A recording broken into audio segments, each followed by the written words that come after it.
Olá, eu sou Renata Bravo e esse é o Juntas Pod, o podcast do Juntas e Seguras, o coletivo que trabalha para que meninas e mulheres vivam livres de discriminações e violências e que acredita que informação de qualidade salva vidas.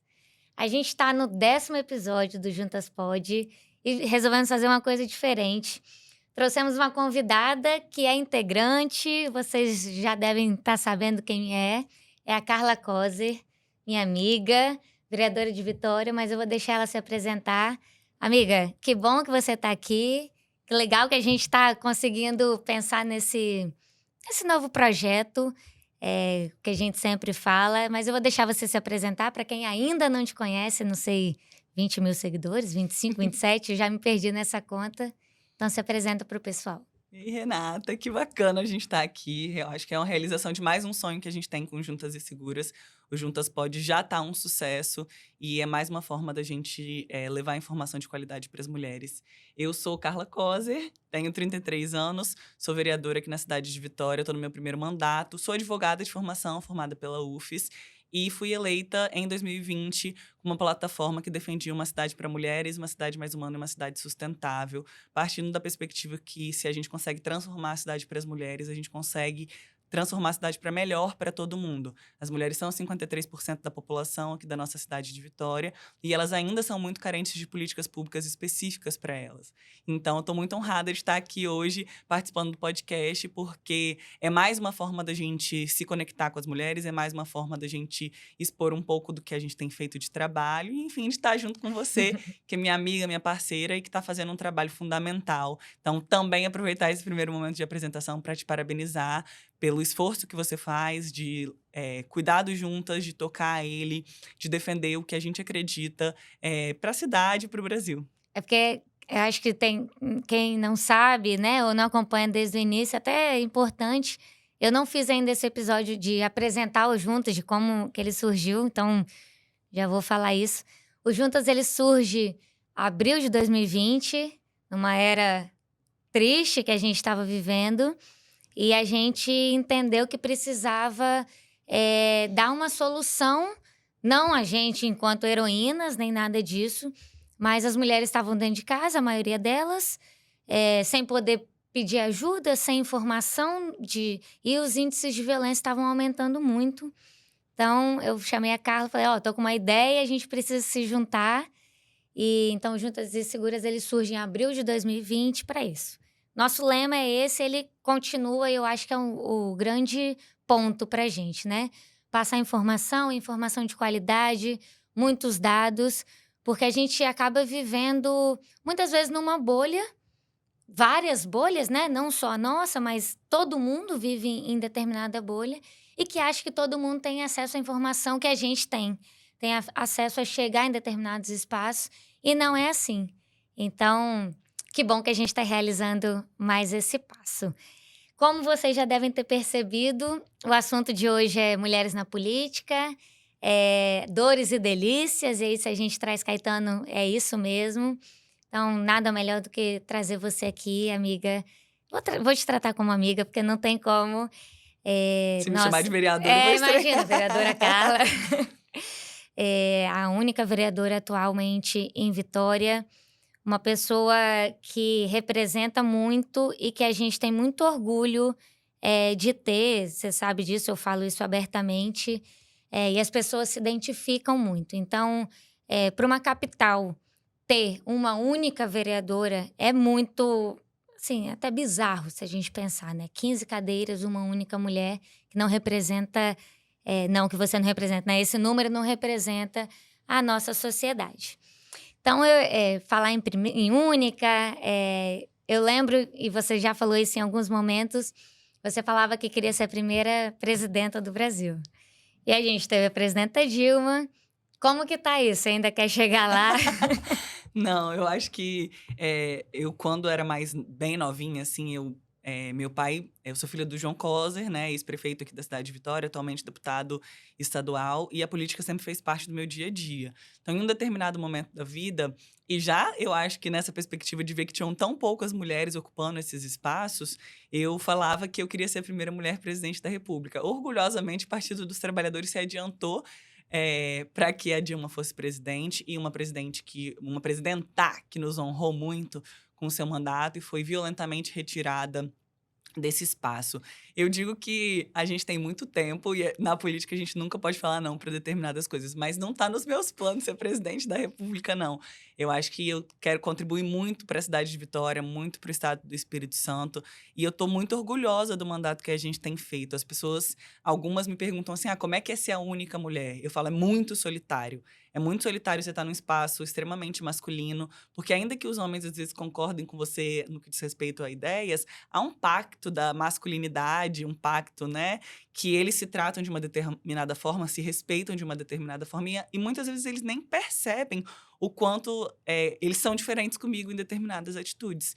Então, é muito solitário. A gente aumentou o número de vereadores na Câmara de Vitória e eu tenho uma expectativa gigantesca de que na próxima eleição a gente consiga pelo menos 5 mulheres, dentro dessa perspectiva de 21 vereadores que sejam componham essa casa, porque seria o mínimo. Mas eu falo que eu só vou descansar quando a gente tiver a Câmara toda de mulheres, É. porque já tiveram toda de homens, então a gente não Reparação pode. É histórica. isso, mas pelo menos metade. Essa é uma bandeira política que eu abracei antes de ser vereadora, que é o Mais Mulheres na Política, que luta para que a gente consiga garantir 50% das cadeiras nesse sentido. Então, eu acho que é uma luta importante que ela não vai ainda acabar agora, mas que a gente está firme e a gente não vai desistir. Não, e é muito interessante isso, você falar, né? Porque muita gente não consegue nem se colocar no seu lugar. Fala assim, você falou, nasci na política, meu pai é ex-prefeito, sempre foi, né, político,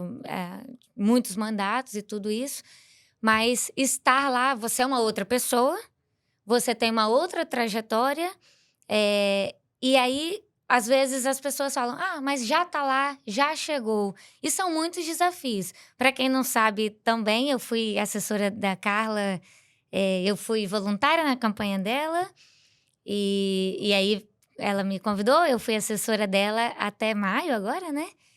E assim, a gente vendo de fora, de dentro, mas de fora, porque é só seu rosto, é só seu nome que tá lá, é você que sabe tudo que você sente, mas muita gente não consegue, que vinha conversar comigo e com outros colegas e amigos e assessores também, não conseguem ter a dimensão do que é estar lá. Ainda que você já conhecesse um pouco da política, porque a política e o microfone, o falar. Tem um livro que chama Mulheres e Poder, que é bem interessante. Eu uso sempre essa frase de uma passagem do pequeno. Enfim, eu acho que era com a Penélope, o filho da Penélope.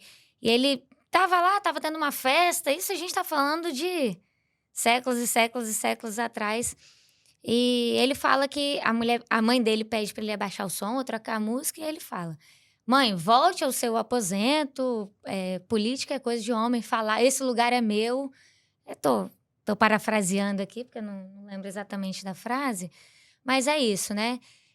Quando a gente luta para que mais mulheres estejam com o microfone em todos os espaços, para que mais mulheres estejam ocupando os lugares de decisão, para que mais mulheres se sintam seguras, eu acho que, essa questão que você fala de se sentir solitária, é isso. Quando a gente tem um espaço, mais diverso, com mais mulheres, mais pessoas negras, mais LGBTQIA+, a gente tem outras pessoas ali sentindo as mesmas dores. Porque mais do que não que a gente queira sentir a dor, né, mas eu acho que é isso. Mais do que só, se solidarizar, é saber o que tá ali na ponta. Eu queria até que você falasse um pouquinho mais, porque tem um ponto que você fala muito, das questões que você defende dos direitos LGBTQIA+, você fala: "Eu sou uma aliada, mas eu não sei qual é efetivamente a dor, a dificuldade dentro de casa, a dificuldade dos olhares e das violências". Então, eu acho que é isso, né, a gente precisa ampliar e efetivamente ter mais representatividade efetiva de É. cadeiras. E nesse ponto, Renata, eu acho que a questão tem sido muito forte, bem, de ser a única, mas da dificuldade que a gente encontra dos homens participarem dessa luta. Eu sempre repito isso. só as mulheres não vão conseguir acabar com a violência contra a mulher. E agora a gente tem a violência política de gênero. Então, se os homens não se incomodarem com determinadas atitudes e ficarem silentes quando essas situações acontecem, para a sociedade, de uma certa forma, você dá uma impressão de que está tudo bem. Essas semanas, eu estava conversando com uma colega LGBT, e aí ela falava sobre a importância de eu estar nesse espaço e conseguir, muitas vezes, falar. Porque quando você é a vítima da violência, às vezes você não consegue reagir imediatamente. Às vezes você não consegue ser rápido. E nessa semana, especificamente, aconteceu uma situação de violência política de gênero comigo na Câmara. Na hora eu fiquei muito assustada, muito, assim, decepcionada ainda, porque é do dia a dia. Você acredita nas Isso, pessoas, né? e exatamente. E um colega, um único vereador, se expôs, vou até falar, o André Moreira, né, falou: nossa, que deselegante, não precisa ir por essa solidariedade. E aí, depois, quando eu assisti a cena novamente, eu falei: caramba, aquilo foi muito violento. E eu queria que outras pessoas tivessem, enfim, exposto que não acreditam que é assim que a política deve funcionar. E aí, a gente usa as redes sociais como um instrumento de divulgação, de denúncia mesmo. A gente recorta esses momentos que acontecem, posta nas redes sociais e coloca para a sociedade ver o que está acontecendo e para que essas pessoas se indignem É porque não também. pode ser normal, né? A gente fala, nenhuma violência ela pode ser naturalizada. E eu acho que naturalizou-se e entendeu que a política ela é de homens, tá ali, né? Os retratos são sempre homens, ternos. Então, quando a gente traz isso e as redes sociais, elas também têm um outro lado de serem muito violentas, porque as pessoas se escondem atrás, né, ali da internet, e um monte de fake e tudo isso. Mas elas também, especialmente no movimento de mulheres, eu acho isso muito interessante, que a gente consegue se unir. Eu tenho certeza que você recebe carinho e apoio do Brasil inteiro, porque tem você aqui em Vitória, aí vai ter vão ter várias vereadoras, deputadas em vários lugares do Brasil sofrendo a mesma coisa. Então, eu acho que também é esse espaço de a gente vai dar, já que eles estão usando a rede social, porque eles também usam para praticar violência, a gente vai usar a rede social como uma forma de rede de apoio, que é o que a gente sempre fala do Juntas, né? E eu acho que, assim, nesse ponto específico que você tocou, a gente tem que fazer essa reflexão. A política foi criada por homens, pensada por homens, projetada para homens.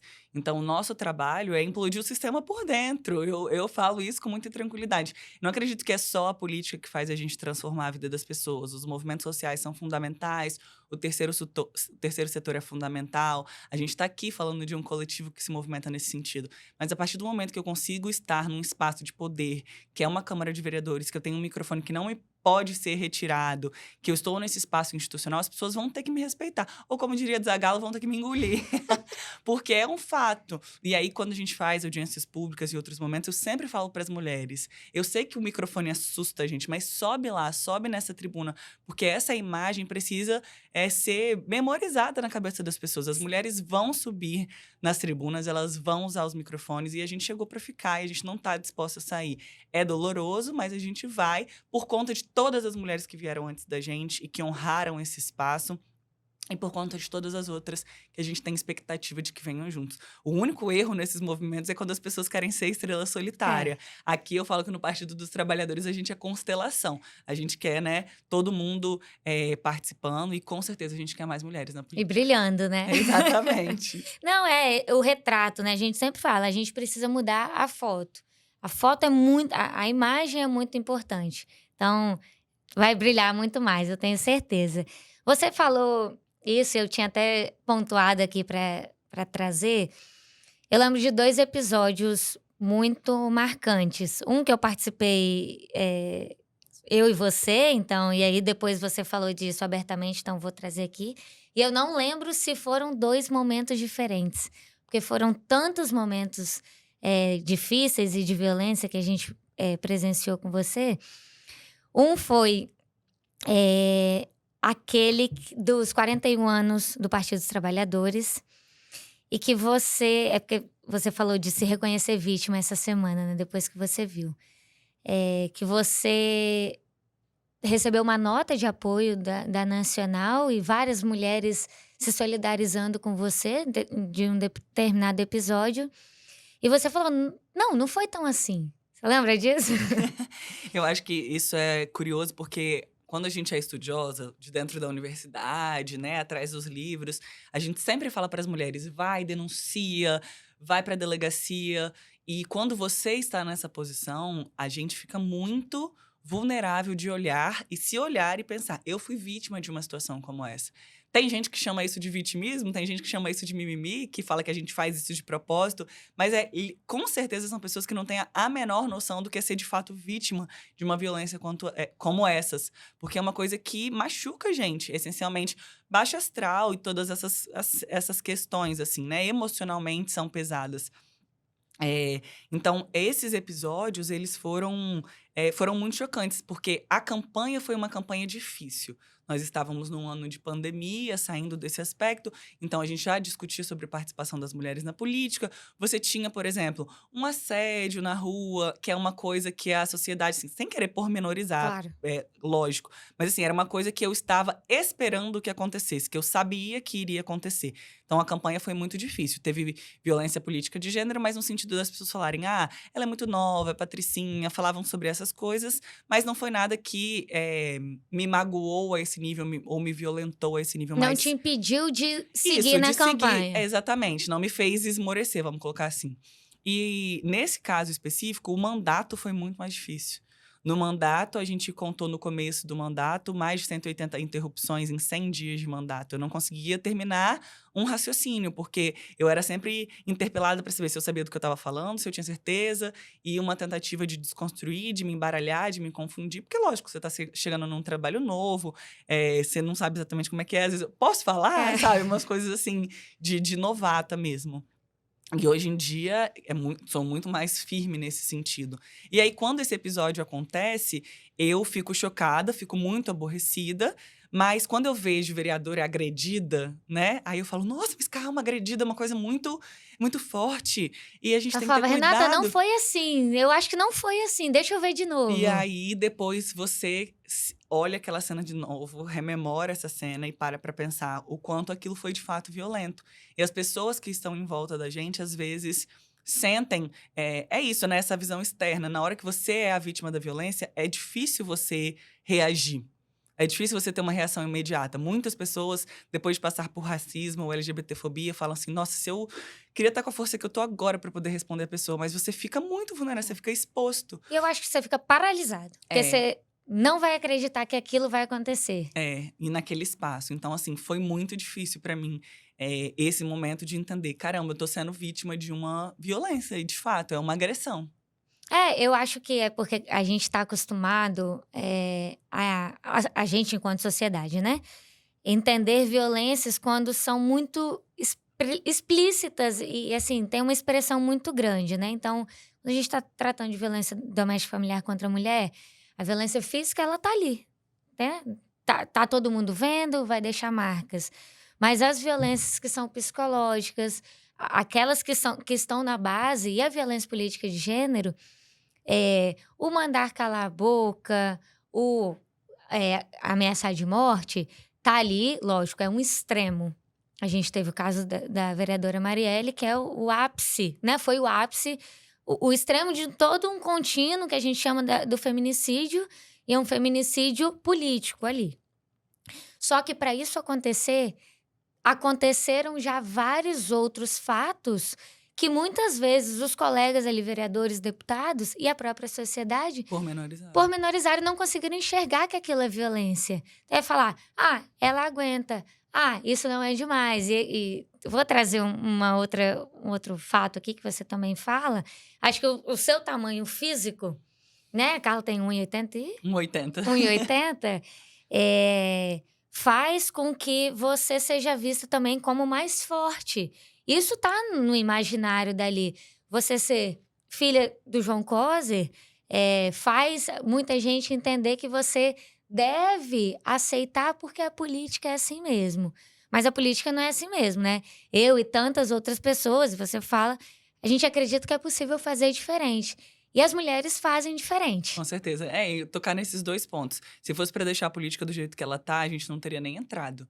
Eu acho que essa é a perspectiva. Os homens gritam uns com os outros, esse desrespeito faz parte do parlamento. Não tem que fazer. A política não pode ser construída dessa forma.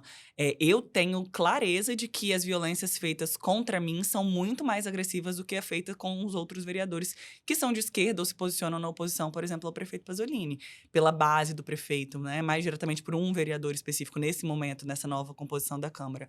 Então, há uma clara diferença, há uma personalização, há uma necessidade de ser mais agressivo comigo. Para mim é muito nítido e eu acho que a sociedade tem visto isso também. Mas a gente quer discutir isso, a gente quer discutir o fazer política. A gente quer que a política seja um espaço onde as pessoas não vão ter essa preocupação, dessa agressividade. Vamos debater no campo das ideias, vamos discutir com argumentos, traga dados e evidências sobre o que você está posicionando, porque é assim que a gente quer fazer um Põe sua trabalho. emenda, derruba a Exatamente. minha, mas Faça isso na política, né? Esse é um ponto. E o outro ponto é essa força coletiva que vem desses momentos de agressão que você tinha dito, né? Que a gente faz uma rede de mulheres no Brasil inteiro e às vezes até pessoas que acompanham de fora para falar, você não tá sozinha. E aí essa perspectiva de que a gente quer avançar, tá sendo devagar, mas a gente vai avançar e as mulheres vão ocupar todos esses espaços. só vou lembrar o outro episódio que eu ia falar, da questão de você chorar. Você nunca chorou lá no plenário, né? Eu já. Não, eu nunca chorei na frente das Não. pessoas. Eu nunca chorei na frente das pessoas. Eu sou uma pessoa muito emotiva. E a gente já passou por situações de muito desrespeito na Câmara de Vitória. Nos primeiros 2 anos, tinha um vereador que virou deputado federal. Infelizmente, eu preciso deixar esse registro a partir dessa lógica da violência política de gênero. E foram momentos muito difíceis, porque a agressão, essas microviolências que as pessoas às vezes não enxergam, porque o cala-boca, quando isso aconteceu, e isso também aconteceu, ele a sociedade Ele interrompe. Isso, a sociedade vê aquilo. Mas as microviolências no dia a dia, o deboche, essas questões muitas vezes não foram vistas. Um caso muito violento foi o dia da mamadeira e da chupeta, né? Que o vereador levou para mim no plenário, dizendo que eu não sabia perder e tudo mais. E aí a pessoa vai te atiçando. E você é um ser humano. Você, por mais centrada que eu seja, porque as pessoas às vezes falam para mim. As pessoas falam para mim assim, nossa, se eu fosse você, eu já tinha partido pra cima, já tinha feito isso. Eu falava, gente, não. Primeiro porque eu sou, de fato, muito calma. Eu sempre tive esse perfil de conciliadora na minha vida inteira, assim, de ser uma pessoa que é capaz de conversar com gente que pensa diferente de mim. Então, isso foi uma surpresa na Câmara. Mas as pessoas vão te atentando. Em determinados momentos, foi muito difícil. Então, eu conto essa história, né? Hoje eu já falo sobre isso mais tranquilamente. Um determinado dia que foi um dia muito pesado. Eu fui no banheiro, saí da sessão muito rápido, correndo, e fui no banheiro chorar. E aí, chegou uma servidora de um outro gabinete que eu não sabia quem era, e eu tive que guardar meu choro para que ela não visse, para que isso não, saísse na Câmara. E aí, eu subi e chorei a prestação. E fui chorar no banheiro dentro do meu gabinete. Porque eu falei assim, eu não vou dar o gostinho deles me verem chorando. E eu acho que é pra não dizer isso também, né? Você não aguenta, você não é fraca, eu acho que nem permitem que a gente chore. É isso. Então, assim, foi muito difícil. E aí, né, assim, é um registro da diferença de você ter uma pessoa, né? Eu, inegavelmente, preciso registrar que ter a vereadora Camila na época, hoje deputada, também era uma força muito grande. Por isso que eu falo, eu tenho muita expectativa que na próxima legislatura a gente tenha mais mulheres, porque, essencialmente, ainda que você discorde, quando essas violências acontecem, você ter uma outra mulher nesse espaço com certeza é um apoio diferente. E eu acho que é interessante isso de discordar. A Camila tá no campo da esquerda, né? Então vocês tinham mais alinhamento de votação e ideológico, isso é normal. Mas vários episódios aconteceram na política nacional com mulheres de direita e que se associaram a projetos de extrema-direita em determinado espaço. Em determinado momento. O exemplo mais nítido é da Joyce, que ela foi atacada pela própria base e atacada nas questões enquanto mulher. Então, é isso, né? A violência política de gênero, ela vai atingir a todas as mulheres. Claro que as mulheres negras, as mulheres trans, elas têm mais violência sobre elas. Mas os homens, o poder, né? Esse poder patriarcal que está gerindo hoje a política, e a gente precisa romper com essa sociedade, com esse modo de fazer, vai atingir Todo mundo. É. Todo mundo. Eles não querem abrir espaço porque eles acham que vão perder. Só que a gente está perdendo há muito tempo. Em Vitória eram 6 6 vereadoras vereadoras. eleitas na 200 história. anos de Câmara. Isso. Então, não é normal a gente pensar, cadê essas mulheres? Quando a gente vê um movimento hoje de precisamos de uma ministra negra no Nossa, STF. eu ia tocar nesse ponto agora. Eu vou até te interromper, Vai. porque a questão da foto, você falou isso agora, né? A gente precisa pensar na imagem, qual é a imagem que a gente tá passando. Toda a história do STF, 3 mulheres. 3 mulheres. Então, é isso. Foi uma reflexão de quando a Ellen Grace entrou, precisou de um banheiro. Porque não tinha um banheiro feminino no STF. Assim como no Senado não tinha até 2015. Até 2015. Então, como é que a gente pode achar isso aceitável? As mulheres foram relegadas a um espaço de subalternidade, de subserviência, enfim, de não participação durante muitos anos. A gente está falando de toda a nossa história. Não dá para a gente normalizar essa situação. E quando os nossos exemplos máximos na política decidem desrespeitar as mulheres, o que a gente está passando para as outras? Então, é impossível a gente não falar de violência política de gênero e não pensar que se Bolsonaro tivesse sido parado no dia que ele agrediu verbalmente Maria do Rosário, falando que ela não era digna de ter um estupro, não merecia ser estuprada, naquele dia nossas instituições precisavam ter parado aquele cara. E aí, 600 mil vidas talvez não teriam sido perdidas numa pandemia. Porque a gente deixa pra lá, é o jeito dele. Ah, ele é assim mesmo, fora daqui. Isso é um personagem. Não. O sinal que a gente dá pra sociedade de que se um político que tá no mais alto cargo fala que a filha é uma fraquejada, o que a gente tá falando pros pais que agridem as filhas? O que a gente tá falando pros maridos que agridem as mulheres, pros irmãos que não vão aceitar que a irmã é LGBT ou qualquer coisa nesse sentido. Não dá pra gente aceitar isso. As nossas figuras máximas da política nesse sentido, né? Elas têm que ser, de fato, a representação do melhor. É uma responsabilidade gigantesca. E é um peso isso, né? Você ocupar esse espaço. As pessoas têm expectativas com a gente. Mas ninguém vai lá na sua casa, ninguém foi lá na sua casa e falou, Carla, vem aqui ser vereadora, Exatamente. né? Eu falo sempre isso. Eu falo, eu aguento o tranco porque fui eu que bati na porta das pessoas pra falar. Tudo bem? Você pode votar em mim? Então, assim, eu estou disposta. Nesse momento, a gente acredita muito nisso. Então, se tem um dia que eu fico triste, fico pra baixo, eu choro, vou assistir minha Netflix, entro debaixo da coberta e no outro dia eu volto pronta pra luta. Mas, assim, a gente tem o exemplo da Manuela Dávila, por exemplo. A Manuela teve que se afastar depois da campanha de 2018, porque foi tão agressivo com ela, com a filha dela, que ela estava adoecendo. Pensar que uma filha, né? Perder uma política da altura de Manuela Dávila, que era uma excelente deputada, por quê? Por conta da violência política de gênero. E hoje eu vi um trecho dela dando uma entrevista para Tati Bernardi, eu acho, no Universo, né? E aí ela falou sobre esse desafio, que ela teve que dar um passo atrás. E a gente tem que reconhecer isso, né? E quantas outras que vão desistindo pelo caminho. Eu acho que é essa a intenção deles. Eles vão cansando, não só na política institucional, mas quando a gente vê agora, né? Desarquivar um projeto para proibir o casamento civil homossexual. Assim, gente, me desculpa, vamos fazer o quê? Vão chegar lá na minha casa e falar, não, você não pode mais ser casada. Aí os bens que você construiu não pode. O que eles querem fazer? Na verdade, eles querem cansar. Porque o que eles querem é, vocês avançaram e a gente, com muita luta, todas as lutas, vai avançando aos pouquinhos. Mas aí vem uma grande onda, uma grande ressaca para falar, daqui vocês não passam, vocês vão ter que lutar, remar muito mais para voltar para o status. Então, é sempre esse cansaço. Só que muita gente se cansa. Porque muita gente não, assim, você fala e ninguém quer ser Marte. Exatamente, não. A gente quer, você quer ir lá, votar seus projetos, ganhar, perder, ganhar, lógico, melhor ainda, porque seus projetos são muito bons, mas perder também faz parte. Não, e eu dizia muito isso em algum determinado momento. Eu falava, cara, eu só quero trabalhar. As pessoas não me deixam trabalhar. E aí, em alguns momentos, assim, né, durante esses momentos de violência, eu falava, eu não consigo pautar coisas que são tão importantes pro meu mandato, porque eu estou ocupada tendo que me defender, tendo que me recuperar de toda essa agressividade e tudo mais.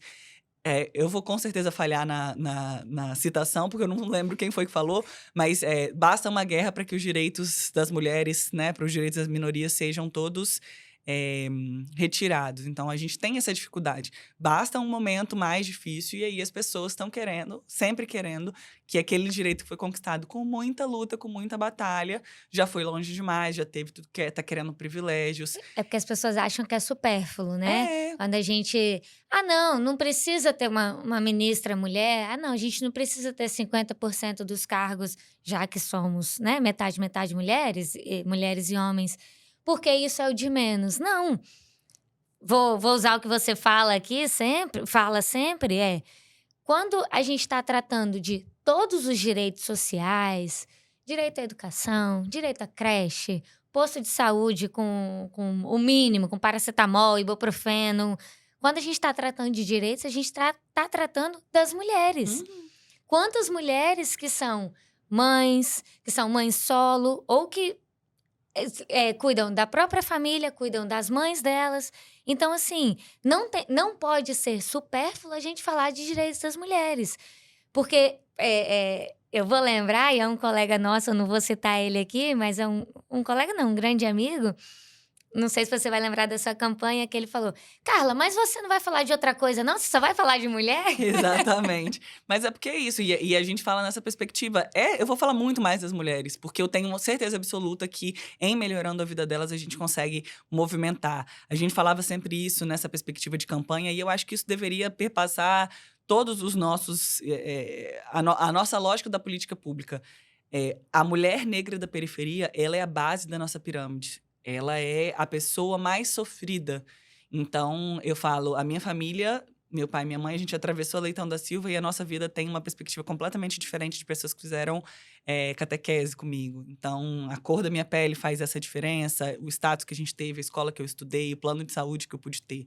Então, nós precisamos fazer toda a nossa política pública pensando em como ela vai atingir a vida da mulher negra da periferia. Quando a gente idealizou Juntas, quando você me chamou para fazer parte desse projeto, a gente pensou por onde a gente começa. A gente tem que achar os coletivos, a gente tem que conversar com essas pessoas, a gente tem que desnaturalizar que essa violência faz parte. Porque é isso, as nossas mães, as nossas avós viveram num momento onde o homem tinha de fato poder sobre a vida das mulheres. Se ela vai poder trabalhar, se ela vai poder estudar, Votar. se ela vai poder votar, em quem ela vai poder votar. E aí tem gente fazendo podcast hoje, fazendo as coisas, dizendo que a mulher, quando ela começou a votar, foi aí que acabou o problema, começou o problema na política, porque ela vota com emoção, ela vota com coração, ela vota porque o cara é bonito.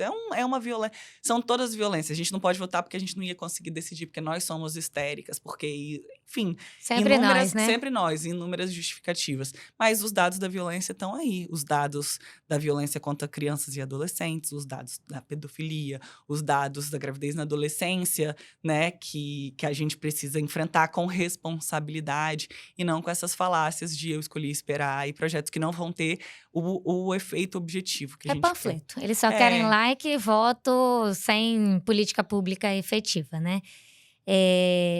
A gente falou de algumas coisas ruins que são normais, que estão naturalizadas, infelizmente, que fizeram parte nesses 3 anos de mandato e que sejam mais. Mas eu queria que você falasse pra gente 1 ou 2 momentos. Eu lembro de um, não sei se vai ser o mesmo, que você falou assim: tá valendo a pena". olha, o mais recente que, assim, me marcou muito, são dois que eu acho que eu tenho um registro. Como eu sou uma vereadora de oposição, a gente não consegue, às vezes, entregas físicas para as pessoas. Então, o que a gente tem de mais forte é o lema do nosso mandato, inclusive, né, por todas as vozes, é falar pelas pessoas.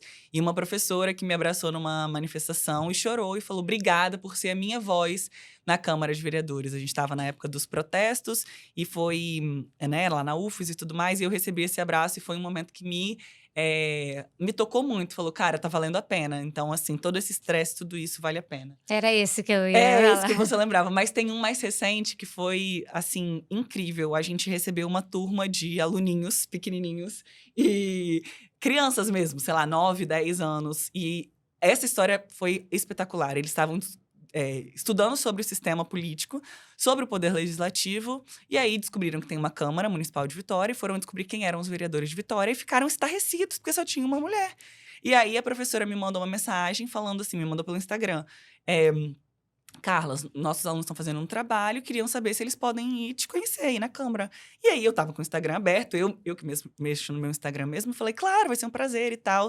E aí eles ficaram animadíssimos, veio uma turma assim do SESI, muito empolgada, conhecer a Câmara de Vitória e tal. E aí eles queriam saber como é que era ser a única mulher. Me fizeram todas essas perguntas que você tá fazendo para alunos de 9, 10 anos. Como é que você é isso, assim, as pessoas não nascem com essa naturalidade de que é normal não ter mulheres no poder. Eles estavam chocados, indignados de que só uma mulher em 15 vereadores estava na Câmara de Vitória. Eles não conseguem achar isso normal. A turma tá lá, metade menino, metade menina. Tem que ter metade tem que ter menina. metade menina, tem que ter metade menina na Câmara. Então, como é que é? Como é que é? É solitário pra você? Como é que é essa força? E aí, uma das crianças falou que eu era muito generosa e delicada. Ela usou uma palavra graciosa, isso. Aí eu falei, olha, graciosa, não sei se eu sou, não. Mas assim, eu fiquei muito feliz com o elogio que ela fez naquele momento. Porque foi isso, tipo, as crianças… E eu vou muito nas escolas, né? Os vereadores, inclusive, ficam desesperados com isso. Mas eu desafio eles, inclusive, vou fazer até olhando pra câmera. Falar assim, elejam mais mulheres. E aí, as escolas vão poder chamar outras pessoas. Porque não temos mais mulheres. Quando chega em março, todo mundo quer a gente. Porque, infelizmente, temos poucos. Temos 4 deputadas estaduais, no universo de 30. Temos uma deputada federal. Muito pouco. O Espírito Santo elegeu pela primeira vez uma mulher negra deputada federal, Jaque Rocha, do meu partido, que eu tenho um orgulho de falar isso.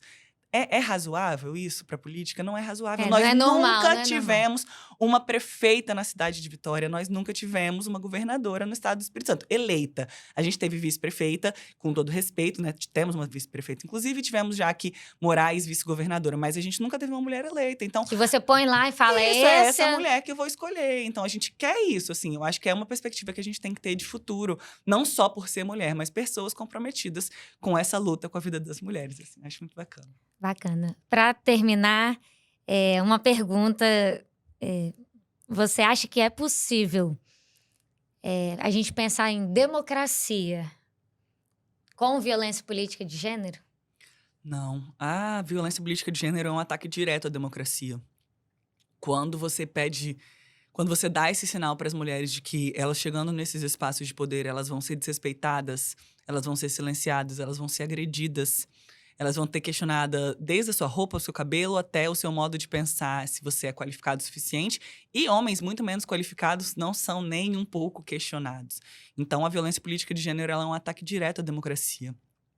Um registro importante que os vereadores que respondem por violência política de gênero não foram por uma ação que eu fiz diretamente. Eu hesitei muito em provocar a justiça no que diz respeito a isso, porque é isso, né? A gente tem dificuldade, né? Relações pessoais e coragem mesmo para você comprar… Você tá ali todo dia, né, com a pessoa. Comprar essa luta. Mas uma pessoa, assistindo o que aconteceu na Câmara de Vitória, denunciou isso para a Polícia Federal. E aí os vereadores foram ouvidos nesse sentido. Esse processo não finalizou ainda, né? Mas isso me deu uma esperança de que a sociedade está vendo. As pessoas estão vendo. Não são todas. A gente ainda precisa abrir mais os olhos das pessoas. Não pode ser aceitável você achar normal uma pessoa criticar a outra nesse nível de agressividade.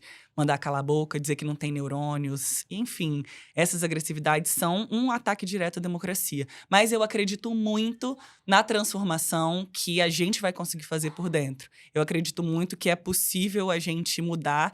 E eu estou muito esperançosa com essa atitude da nossa justiça brasileira, com essa modificação de que a lista vai ter que ser sempre por gênero. Eu acho que o judiciário… Nos tribunais superiores. O judiciário… Perdão, em todos os tribunais, não só os superiores. Nos tribunais, da segunda instância, assim, pra cima, né? E eu acho que a perspectiva é essa. Nós queríamos um Congresso que tivesse, nesse momento, maturidade para debater esses temas. Infelizmente, ele não é o desenho. O judiciário tem dado exemplos sensacionais de transformação, de paridade de gênero em determinados espaços, e a gente tem essas cobranças dentro da OAB, a gente tem essa cobrança dentro dos nossos tribunais, e que bom que eles estão fazendo. E, de fato, os homens vão perder espaço, porque nós estivemos esquecidas durante todos esses anos. E a gente espera um compromisso, inclusive, dos nossos líderes nesse sentido. E aí eu faço essa cobrança direta ao presidente Lula, porque eu gostaria gostaria demais. A gente está satisfeita? É histórico o número de mulheres ministras, mas a gente queria mais, a gente queria metade. Faço essa cobrança para o governador Renato Casagrande, para o João Coser, para todos que ocupam esses espaços. Nós queremos ter igualdade de oportunidade. A gente não está nem pedindo reparação histórica. A gente está pedindo igualdade de oportunidade, porque as mulheres, quando elas ocupam esses espaços, elas são muito capacitadas e elas mostram para o que elas vieram fazer. É isso. Carla, você quer deixar alguma dica? Você tá vendo alguma série que você quer deixar alguma dica, livro, alguma coisa? Pode ser série qualquer uma, assim, de... Sei lá, de qualquer coisa. Não, eu acho que uma série… eu assisti recentemente uma série agora na Apple TV, Silo, o nome. Que eu fiquei muito interessada, porque fala sobre essas distopias… do como seria o mundo numa eventual uma pandemia gigantesca e o mundo se acabou e tudo mais. E a personagem principal, que vira delegada, ela é uma mulher extremamente rebelde. Então, eu acho que eu sempre me impulsiono, assim. Eu falo, meu livro favorito é Orgulho e Preconceito, da Jane Austen, que é, tipo assim, um romance, mas fala sobre uma mulher que ela é diferente do que era esperado para as mulheres naquela época. E todas as vezes que eu vejo um filme forte com essa personagem rebelde, que sai da expectativa do papel determinado, eu acho que eu fico encantada. Então, esse seriado é bem bacana. Bom saber. E fica a dica aí pro pessoal. Tá. Seu arroba, fala aí também. @Carla S. Coser no Instagram. Carla com K. Isso. Carla com K, S. Coser. Em todas as redes sociais, né? No Twitter, que agora é X. Mas a gente está muito feliz e à disposição sempre para fortalecer essa iniciativa tão bacana. Registrar mais uma vez, Renata, meus parabéns a você por tocar esse projeto com sua alma, assim, com o coração, porque é um projeto que eu acredito muito, que eu espalho a palavra onde eu vou, nas escolas, em todos os espaços, porque o Juntas e Seguras tem essa perspectiva. A gente tem legislação, a gente tem muita coisa, mas a gente precisa chegar de fato nas pessoas. Então, parabéns pelo seu trabalho e vida longa ao Juntas Pode. Obrigada. Esse foi mais um episódio do Juntas Pode. Não esqueça de seguir a gente, dar lá o like, mandar para todo mundo. Repetindo, informação de qualidade salva vidas.